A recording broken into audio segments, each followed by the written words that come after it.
വിഷയം ഇന്നത്തെ +2 ഫിസിക്സ് എക്സാമിനെ കുറിച്ചാണ്. കുട്ടികൾ എന്തായാലും സാറ്റിസ്ഫൈഡ് ആയിരിക്കില്ല. കുട്ടികൾക്ക് നല്ല ഡിഫിക്കൽട്ട് ആയിരുന്നു എക്സാം എന്ന് 100% ഉറപ്പാണ്. ഒരു പോൾ ഇട്ട് കഴിഞ്ഞാൽ അതിൽ 95% കുട്ടികളും ഡിഫിക്കൽട്ട് ആയിരുന്നു പറയുള്ളൂ. ഈസി എന്ന് പറഞ്ഞു കഴിഞ്ഞാൽ അത് കൈ തട്ടി വന്നതായിരിക്കും. ഞാൻ മനസ്സിലാക്കുന്ന ഒരു 50-55+ മാർക്ക് ഇന്നൊരു കുട്ടിക്ക് സ്കോർ ചെയ്യാൻ പറ്റിയിട്ടുണ്ടെങ്കിൽ അവൻ അത്യാവശ്യം ഫിസിക്സിൽ കൺസെപ്റ്റ് ഓറിയൻറ്റഡ് ആയിട്ട് എഫേർട്ട് എടുത്ത് പഠിച്ചിട്ടുണ്ടെന്ന് പറയാം. എഫേർട്ട് മാത്രമല്ല കൺസെപ്റ്റ് അവൻ അറിയാമെന്ന് വേണമെങ്കിൽ പറയാൻ പറ്റും. ക്വസ്റ്റ്യൻ പാറ്റേണിൽ പ്രശ്നങ്ങളൊന്നുമില്ല. ക്വസ്റ്റ്യൻ പാറ്റേണിൽ ചേഞ്ചുകളുണ്ട്. അപ്പോൾ ഇത് നിങ്ങളോടുള്ള ചതിയെന്നോ നിങ്ങളോടുള്ള വഞ്ചനയോ നിങ്ങളോട് വിദ്യാഭ്യാസ മന്ത്രി വിദ്യാഭ്യാസ വകുപ്പും ചെയ്ത് തെറ്റാന്നോ ഇപ്പോഴത്തെ മന്ത്രിയോ തൊട്ട് മുമ്പുള്ള മന്ത്രിയോ നിങ്ങളുടെ സ്കൂളിലെ ടീച്ചറിനോ എഡ്യൂബോർഡിനെ ആരും നിങ്ങൾ ചീത്ത വിളിക്കൊന്നും വേണ്ട. മക്കളെ ഇതെന്താ ഒരു ഓണം എക്സാമാണ്. ഇത് ഒരു ഐ ഓപ്പണർ ആയിട്ട് എടുത്താൽ മതി. ഒരു സ്പോർട്സ് മാൻ സ്പിരിറ്റോട് ഈ കാര്യം നിങ്ങൾ എടുക്കാമെന്ന് എനിക്ക് നിങ്ങളോട് ആദ്യം തന്നെ പറയാനുള്ള. ഈ വീഡിയോ നിങ്ങൾ മുഴുവൻ കാണുക കേട്ടോ. ആൻഡ് സീരിയസ് ആയിട്ടുള്ള കാര്യം നിങ്ങൾ കേട്ട് ആ സെൻസിൽ എടുത്ത് കഴിഞ്ഞാൽ നിങ്ങൾക്ക് നല്ലതേ വരുള്ളൂ. എനിക്ക് 100% ഉറപ്പുണ്ട്. ആൻഡ് ഇത് ടീച്ചേഴ്സിനോടും പാരൻസിനോടും കൂടിയുള്ള ചില കമ്മ്യൂണിക്കേഷൻസും കൂടി ഉണ്ട്. അപ്പോൾ നിങ്ങൾക്ക് നിങ്ങളുടെ പാരൻസിനോ ടീച്ചേഴ്സിനൊക്കെ വേണം അയച്ചു കൊടുക്കാം. ഒരു ജനറൽ ആയുള്ള ഫിസിക്സിന് ഇന്നത്തെ ബേസിലുള്ള കാര്യമാണ്. പക്ഷേ ഇത് എല്ലാ സബ്ജക്റ്റിലും അപ്ലിക്കബിൾ ആണ്. അപ്പോൾ കേരളത്തിലെ വിദ്യാഭ്യാസ നിലവാരം കുറവാന്നുള്ള +1 +2 ലെവലുള്ള വിദ്യാഭ്യാസ നിലവാരത്തിൻ്റെ പഠിപ്പിക്കുന്ന രീതിയും അതിൻ്റെ മാർക്കിംഗ് സ്കീമും പഠന നിലവാരം കുറവെന്നല്ല, പഠിപ്പിക്കുന്ന രീതിയും കുട്ടികളുടെ നിലവാരവും പഠന നിലവാരവും കുറവാന്നൊക്കെ പല പഠനങ്ങളിലും പല സ്ഥലങ്ങളിലും കോണെന്നൊക്കെ കേട്ടിട്ടുണ്ടായിരുന്നു.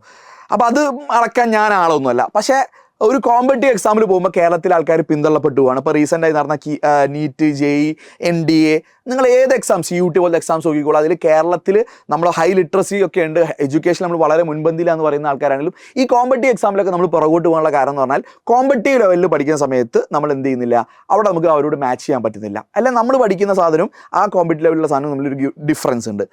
ആ ഒരു ഗ്യാപ്പ് മേക്കപ്പ് ചെയ്യാൻ നമ്മൾ കഴിഞ്ഞ വർഷങ്ങൾ ചെയ്ത അതേ പാറ്റേൺ പോയി കഴിഞ്ഞാൽ നടക്കില്ല. അത് കഴിഞ്ഞ വർഷങ്ങളിലൊക്കെ ചർച്ച ഉണ്ടായിരുന്നു. അപ്പോൾ ക്വസ്റ്റ്യൻ പാറ്റേൺസ് മാറണം, കുറച്ചുകൂടി കൂടുതൽ ലോജിക്കലായി തിങ്ക് ചെയ്യണം, കുറച്ചുകൂടി ഒബ്ജക്റ്റീവായിട്ട് തിങ്ക് ചെയ്യാൻ പറ്റണം, മാത്തമെറ്റിക്കലായുള്ള സ്കില്ല് ഡെവലപ്പ് ചെയ്യണം, കൺസെപ്റ്റ് ഓറിയൻറ്റഡ് പഠിക്കണം എന്ന രീതിയിലൊക്കെ പറഞ്ഞു കേട്ടിരുന്നു.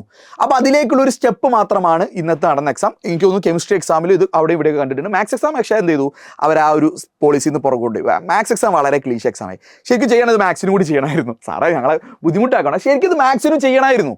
അങ്ങനെയാണ് അതിൻ്റെ ഗുണം എന്ന് പറഞ്ഞു കഴിഞ്ഞാൽ നിങ്ങൾക്ക് ഒരു ബോധ്യം കിട്ടി, ഇതിങ്ങനെ പഠിച്ചാൽ പോരാ, റിപ്പീറ്റഡ് ആയിട്ടുള്ള ഈ ചോദ്യങ്ങൾ മാത്രം പഠിച്ചാൽ പോരാ, ഞാൻ എഫേർട്ട് എടുക്കണം എന്നുള്ള ബോധ്യം നിങ്ങൾക്ക് വന്നാൽ പോരെ. നിങ്ങളിപ്പോൾ എന്തുകൊണ്ടാണ് പലപ്പോഴും എക്സാമിൻ്റെ ലാസ്റ്റ് ഡേയിലേക്ക് വെയിറ്റ് ചെയ്യുന്നത്? അത് നിങ്ങൾ മാത്രം തെറ്റല്ല, അതിൽ ഞാൻ നിങ്ങളെക്കാൾ കൂടുതൽ കുറ്റം പറയാം. അല്ലെങ്കിൽ അവിടെ തെറ്റുള്ളത് ആരടുത്താണ്? ഈ ക്വസ്റ്റ്യൻ സെറ്റ് ചെയ്യുന്ന വിദ്യാഭ്യാസ വകുപ്പും അതിൻ്റെ ബന്ധപ്പെട്ട ആൾക്കാരുമാണ്. കാരണം കഴിഞ്ഞ 15 വർഷത്തെ ക്വസ്റ്റ്യൻ പേപ്പേഴ്സ് നിങ്ങൾ അനലൈസ് ചെയ്ത് നോക്ക്. ഒരു 2010-12 ശേഷമുള്ള ക്വസ്റ്റ്യൻ പേപ്പേഴ്സ്, അന്നത്തെ ക്വസ്റ്റ്യൻ പേപ്പർ നല്ല ഡിഫിക്കൽട്ടാണ്. പിന്നീട് ഇങ്ങോട്ട് വരുമ്പോൾ ക്വസ്റ്റ്യൻ പേപ്പർ ഡൈലൂട്ടായി വളരെ ഡൈലൂട്ടഡായി. കൊറോണ കൂടിയ സമയത്ത് ഡൈലൂട്ടഡായി. അവിടെ ഡബിൾ മാർക്കൊക്കെ ഉണ്ടായിരുന്നു. ആ ഡൈലൂട്ടേഴ്സ് സാധനം ഒന്നും ഇപ്പോൾ ഇങ്ങനെ ഒന്ന് കയറി വരികയാണ്. അതിൻ്റെ ഒരു ഗുണം നിങ്ങൾക്ക് അൾട്ടിമേറ്റ്ലി കിട്ടും. എന്നാലും അവിടെ ഞാൻ നേരത്തെ പറഞ്ഞ ആ പോയിന്റിൽ ഈ ക്വസ്റ്റ്യൻ പേപ്പർ സെറ്റ് ചെയ്യുന്ന ആൾക്കാർ കഴിഞ്ഞ കുറേ വർഷങ്ങളായി ചെയ്യുന്ന ഒരു മിസ്റ്റേക്ക് അല്ലെങ്കിൽ ഒരു മടിയാണത്. ഒരു ചേഞ്ചും വരുന്നില്ല ക്വസ്റ്റ്യൻ പേപ്പറിൽ. നിങ്ങൾ കഴിഞ്ഞ 10-15 വർഷം ക്വസ്റ്റ്യൻ പേപ്പർ എടുത്താൽ പല ക്വസ്റ്റ്യൻസും റിപ്പീറ്റഡ് ആണ്. ആ റിപ്പീറ്റഡ് ക്വസ്റ്റ്യൻസിൽ ഒരു പാറ്റേൺ ഉണ്ട് അല്ലേ? കഴിഞ്ഞ 5 വർഷം ക്വസ്റ്റ്യൻ പേപ്പർ എടുത്താൽ അതിൽ റിപ്പീറ്റഡ് ആയി ചോദിക്കുന്ന ചില ക്വസ്റ്റ്യൻസ് ഉണ്ട്, അതിൻ്റെ പാറ്റേൺസ് ഉണ്ട്, ചില ഡെറിവേഷൻസ്, ചില ന്യൂമറിക്കൽ, ചില ഡെഫിനേഷൻസ്. അത് മാത്രം പിക്ക് ഔട്ട് ചെയ്യാൻ വലിയ ബുദ്ധിമുട്ടൊന്നും വേണ്ട. ആക്ച്വലി എഡ്യൂബോർഡിനെ പറയാൻ മറ്റ് പ്ലാറ്റ്ഫോമിൻ്റെ പേരൊക്കെ പറയുന്നില്ല. പക്ഷേ എല്ലാവരും ചെയ്യുന്നതാണ്, കുട്ടികളും ചെയ്യുന്നതാണ്, പല സ്കൂളുകളിലും ട്യൂഷൻ സെൻറ്റേഴ്സിലൊക്കെ എക്സാം ആകുമ്പോൾ ഫൈനൽ ടൈമിൽ ചെയ്യുന്നതാണ്. റിപ്പീറ്റഡ് ആയിട്ട് വരുന്ന ചോദ്യങ്ങൾ എന്ത് ചെയ്യുന്നു തന്നെ എല്ലാ വർഷം ചോദിക്കുന്നുള്ളൂ. അപ്പോൾ അത് തന്നെ എന്ത് ചെയ്യുന്നുള്ളൂ, കോൺസെൻട്രേറ്റ് ചെയ്ത് പഠിപ്പിക്കുന്നുള്ളൂ. കുട്ടികൾ അതേ ചെയ്യുന്നുള്ളൂ. ആ പാറ്റേൺ അവരെന്ത് ചെയ്തു, ഒന്ന് ബ്രേക്ക് ചെയ്യാൻ ശ്രമിച്ചു. അപ്പോൾ റിപ്പീറ്റഡ് ക്വസ്റ്റ്യൻസ് അവർ ബ്രേക്ക് ചെയ്തു. റിപ്പീറ്റഡ് ക്വസ്റ്റ്യൻസ് മാത്രം പഠിച്ചുള്ള പരിപാടി ഇനി എന്ത് ചെയ്യില്ല, വർക്ക് ചെയ്യില്ല എന്നാണ് ഇതിൻ്റെ ഒരു സൂചന. പക്ഷേ ഇവിടുത്തെ ഒരു പ്രശ്നം എന്ന് പറഞ്ഞാൽ ഇനി വരുന്ന ക്രിസ്മസ് എക്സാമിന് ഇതുപോലെ തന്നെ ചെയ്യണം. എൻ്റെ ആവശ്യം ക്രിസ്മസ് എക്സാം നിങ്ങൾ ഇതേപോലെ നടത്തണം. അപ്പോൾ കുട്ടികൾ ഉറപ്പായിട്ട് എന്ത് ചെയ്യും, എഫേർട്ട് എടുത്ത് പഠിക്കും. ആൻഡ് നിങ്ങൾ പബ്ലിക് എക്സാമിന് ഉറപ്പായി നല്ല മാർക്ക് വാങ്ങും. അത് എക്സാം ഡിഫിക്കൽട്ട് ആക്കിയല്ല മക്കളെ, നിങ്ങൾ ആ ലെവലിൽ പോകുന്ന സാധനം ഒന്ന് കയറ്റി കളിക്കാമെന്ന് മാത്രമേ ഉള്ളൂ. അത്ര മാത്രമേ ഉള്ളൂ. നിങ്ങൾ ഈ ലെവലിൽ എന്നും പോയാൽ മതിയോ? നിങ്ങളെ മുകളിലുള്ള നാഷണൽ വൈഡിലുള്ള കുട്ടികളോട് നിങ്ങൾ ക്യാച്ചപ്പ് ചെയ്യണ്ടേ? അപ്പോൾ എക്സാം ഒന്ന് ലെവൽ കൂട്ടി കഴിഞ്ഞാൽ നിങ്ങളുടെ സൈഡിൽ നിന്ന് എഫേർട്ട് കൂടും, ടീച്ചേഴ്സിൻ്റെ സൈഡിൽ നിന്ന് എഫേർട്ട് കൂടും. നിങ്ങൾ എടുക്കുന്നില്ല, ടീച്ചേഴ്സ് എഫേർട്ട് എടുക്കുന്നില്ല എന്നല്ല, പക്ഷേ ഈ റിപ്പീറ്റഡ് ചോദ്യങ്ങളിൽ മാത്രം കിടക്കുന്ന ആ ലൂപ്പ് എന്ത് ചെയ്യും, ഒന്ന് ബ്രേക്ക് ആവും. അതവിടെ സംഭവിച്ചു. ഇന്ന് നടന്ന എക്സാം നോക്കുകയാണെങ്കിൽ, എക്സാക്ട്ലി നോക്കുകയാണെങ്കിൽ ആദ്യത്തെ 1 വെയിറ്റേജിലെ ക്വസ്റ്റ്യൻസ് ഒക്കെ അത്യാവശ്യം നല്ല ചോദ്യങ്ങളാണ്. നല്ല ചോദ്യങ്ങൾ ഇൻ ദ സെൻസ് ഒരു ന്യൂമറിക്കലി സംഭവമല്ല, പക്ഷേ തിയറിറ്റിക്കലി ഓർ കൺസെപ്റ്റ്ലി ഒന്ന് ചെക്ക് ചെയ്യുന്ന ക്വസ്റ്റ്യനാണ് ഇത്. എന്താണ് ഈ ചോദ്യങ്ങളൊക്കെ നോക്കി കഴിഞ്ഞാൽ ഒരു സ്ഥിരമായിട്ട് ചോദിക്കുന്ന ഒരു ബോർഡ് എക്സാം പാറ്റേണിൻ്റെ പുറത്തോട്ട് പോയിട്ടുണ്ട്. ഒരു കീമോ അല്ലെങ്കിൽ ഒരു ബേസിക് എൻട്രൻസ് ലെവലുള്ള ചോദിക്കുന്ന ഒരു CUTയുടെ ഒക്കെ ഒരു ബേസ് ലെവൽ ചോദ്യത്തിലോട്ട് പോയിട്ടുണ്ട്.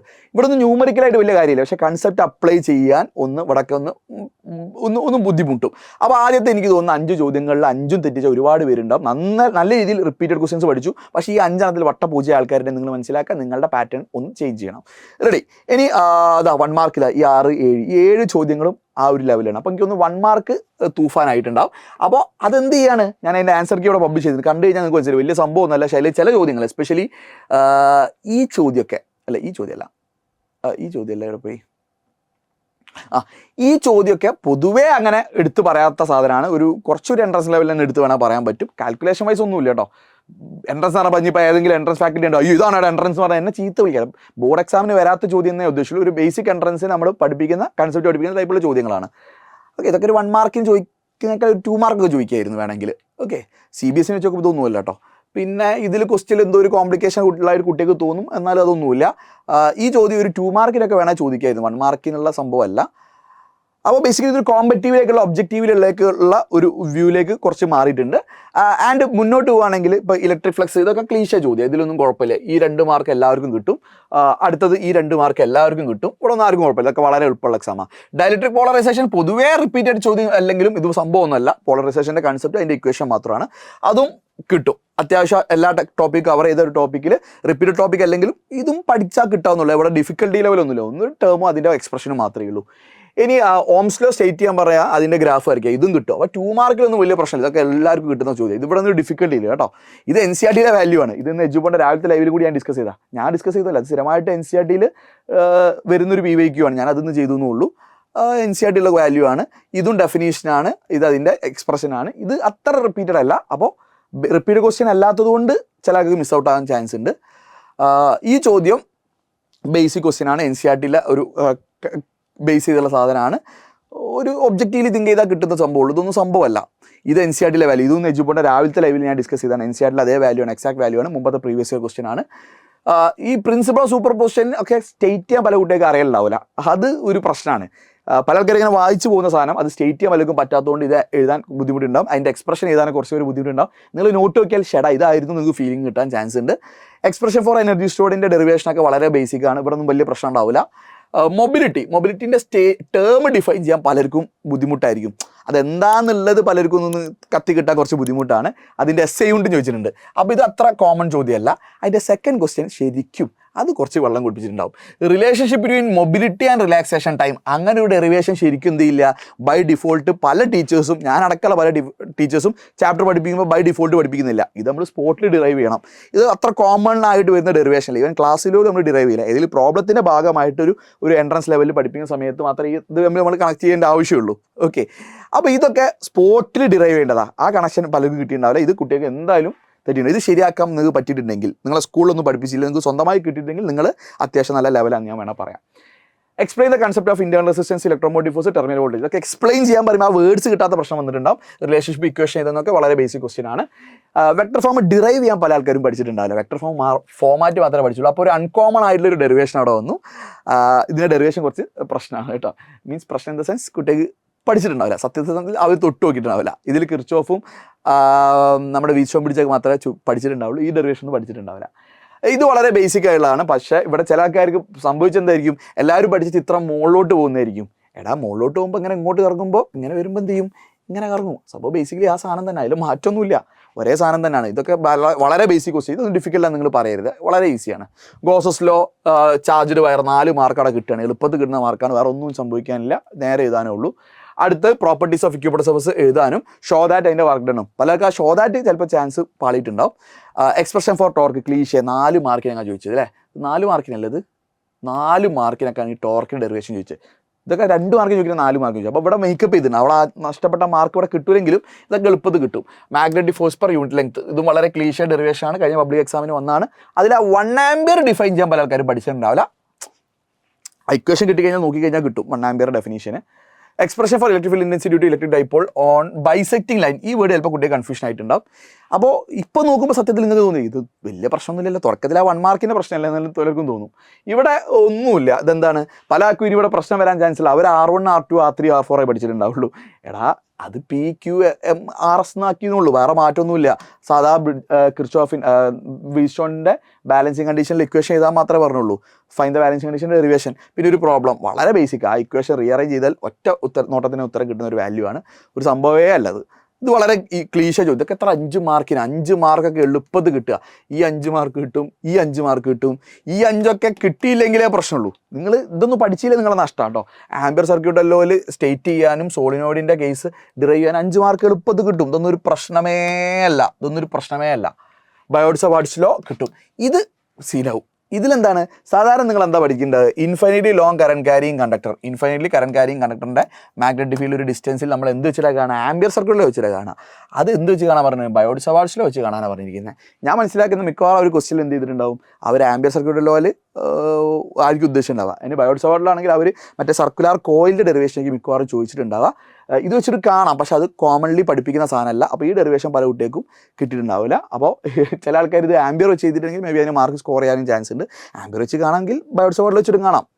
ബയോട്സ് സവാർഡിൽ വെച്ചിട്ടും കാണാൻ പറ്റും, പക്ഷേ ബയോട്സ് സവാർഡിൻ്റെ മെത്തേഡ് നിങ്ങൾ പഠിപ്പിച്ചിട്ടുണ്ടാവില്ല. അപ്പോൾ സത്യത്തിൽ ഇത് എങ്ങനെയാണ് വരുന്ന ബുദ്ധിമുട്ടായത് ശരിക്കും എവിടെയാണ്? ആ 1 മാർക്ക് സെഷനെ ശരിക്കും ബുദ്ധിമുട്ടുള്ളൂ. നോക്കിക്കോ, ആ 1 മാർക്ക് സെഷന് സത്യത്തിൽ 1 വെള്ളം കുടിപ്പിച്ച് നോക്കിയോ. 1 മാർക്ക് സെഷൻസ് സത്യത്തിൽ ഒന്നെന്താണ്, പക്ഷെ അതിൽ 5 എഴുതിയാൽ, പക്ഷേ അതിലെ 7 കുറച്ച് ആലോചിക്കാനുണ്ട്. ആ 7 മാർക്ക് പലർക്കും നഷ്ടപ്പെട്ടിട്ടുണ്ടാവും ഞാൻ വിശ്വസിക്കുന്നത്. പിന്നെ ഇതേപോലത്തെ കോമൺ അല്ലാത്ത ചില ചോദ്യങ്ങൾ വന്നു. അപ്പോൾ എക്സാമിന് ശേഷം നിങ്ങൾ ലോജിക്കലി ഇമോഷണലി അല്ലാതെ തിങ്ക് ചെയ്യുകയാണെങ്കിൽ ഇത് വലിയ സംഭവമൊന്നുമല്ല. ന്യൂമറിക്കൽ വന്നത് എവിടെ നിന്നാട്ടെ? NCERT ടെക്സ്റ്റ് ബുക്കിൽ നിന്നാണ്. അപ്പോൾ അതൊക്കെ വലിയ സംഭവമാണോ? അവിടെ ഉള്ള ചോദ്യം അതേപോലെ അവർ ചോദിച്ചെന്നല്ലേ ഉള്ളൂ. അപ്പോൾ ഈ 1 മാർക്കിൻ്റെ പാറ്റേൺ അതേപോലെ മുന്നോട്ട് പോവുകയാണെങ്കിൽ നിങ്ങൾ ക്രിസ്മസ് എക്സാമിലേക്ക് എന്ത് ചെയ്യേണ്ടി വരും? കൂടുതൽ ഒബ്ജക്റ്റീവ് ക്വസ്റ്റ്യൻസ് ചെയ്തേണ്ടി വരും.